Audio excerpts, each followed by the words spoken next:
Beans আর ঘরে থাকা অল্প একটু পনির দিয়ে দারুণ টেস্টি রাত্রে রুটির সঙ্গে খাওয়ার জন্য, রুটি পরোটার সঙ্গে খাওয়ার জন্য একটা ডিনারের রেসিপি শেয়ার করব। নমস্কার বন্ধুরা, সীমাস কিচেনে আপনাদের স্বাগত। আসুন আমি এই সবজিটা আমি কিভাবে বানাই সেটা আজকে আপনাদের সঙ্গে শেয়ার করছি। সবার আগে তো আমি বিনসগুলোকে ধুয়ে নেব, তারপরে এইভাবে সামনের এই যে বোটার দিকের অংশটা কেটে ফেলে দেবো, পেছনের অংশটা এইভাবে কেটে ফেলে নেব।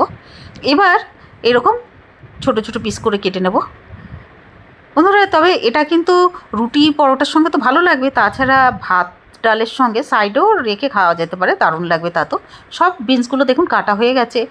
এবার কড়াইতে ভেজিটেবিল তেল দিয়ে দেবো। তেলটা গরম হতেই 1 চামচ জিরা আর হাফ চামচ হিং দিয়েছি, ছোটো চামচের হাফ চামচ।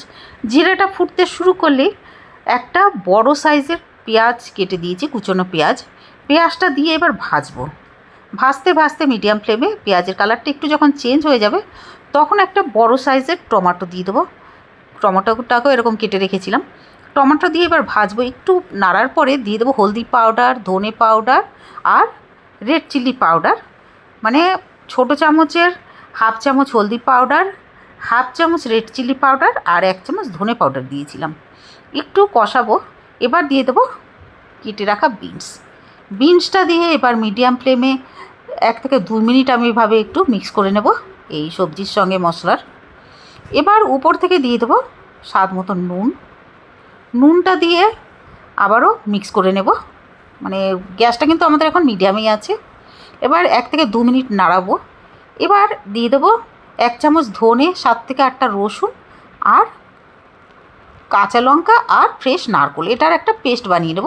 ওই পেস্ট দিয়ে দিয়েছি আমি, কিন্তু এবার গ্রাইন্ডিং জারে পেস্টটা বানিয়েছিলাম একটু জল দিয়ে। এবার পেস্টটা দেওয়ার পরে একটু নাড়ানোর পরে আমি মিডিয়াম ফ্লেমে 2 মিনিটের জন্য ঢেকে রেখেছিলাম। 2 মিনিট পরে ঢাকনাটা সরিয়ে আবার নাড়িয়ে নেব। উপর থেকে দিয়ে দেবো গরম মশলা, এটা মার্কেটের গরম মশলা। গরম মশলাটা দিয়ে নাড়াবো। নাড়িয়ে আমি আবারও ঢাকনাটা লাগিয়ে দেবো। আবারও আমি 2 মিনিটের জন্য মিডিয়াম ফ্লেমে ঢাকনাটা লাগিয়েছিলাম। 2 মিনিট পরে ঢাকনাটা সরিয়ে কাঁচা লঙ্কা দিয়ে দেবো, কুচনো কাঁচা লঙ্কা।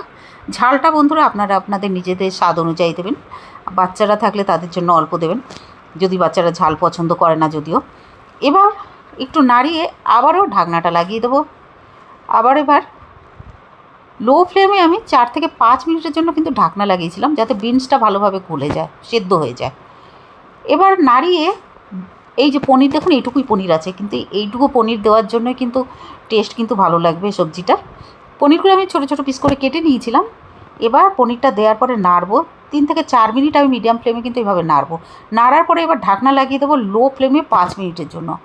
5 মিনিট পরে ঢাকনাটা সরিয়েছি। এবার আবার একটু নাড়িয়ে নেব। এতক্ষণে আমাদের সবজিটা ভালো মতন, মানে বিনসটা সেদ্ধ হয়ে গেছে বন্ধুরা। এবার উপর থেকে ফ্রেশ ধনেপাতা দিয়ে দেবো, দিয়ে আবারও নাড়াবো। 2 মিনিট নাড়িয়ে এবার একটু ঢাকনাটা লাগিয়ে দেবো 2 মিনিটের জন্য মিডিয়াম ফ্লেমে। 2 মিনিট পরে ঢাকনাটা সরিয়ে এবার একটু ভালো করে মিক্স করে নেব, নাড়িয়ে নেব সবজিটাকে। এবার একটা প্লেটে তুলে নেব। তৈরি হয়ে গেছে আমাদের দারুণ টেস্টি আর ঘরে থাকা অল্প পনির দিয়ে বিনসের সবজি। ভিডিওটা আশা করছি বন্ধুরা আপনাদের ভালো লেগেছে। ভিডিওটা ভালো লাগলে প্লিজ লাইক করে দেবেন। আর আমার চ্যানেলে যদি নতুন বন্ধু হয়ে থাকেন তাহলে প্লিজ সাবস্ক্রাইব করে দেবেন আর কমেন্ট করে দেবেন, জানাবেন যে খেতে কেমন হয়েছে।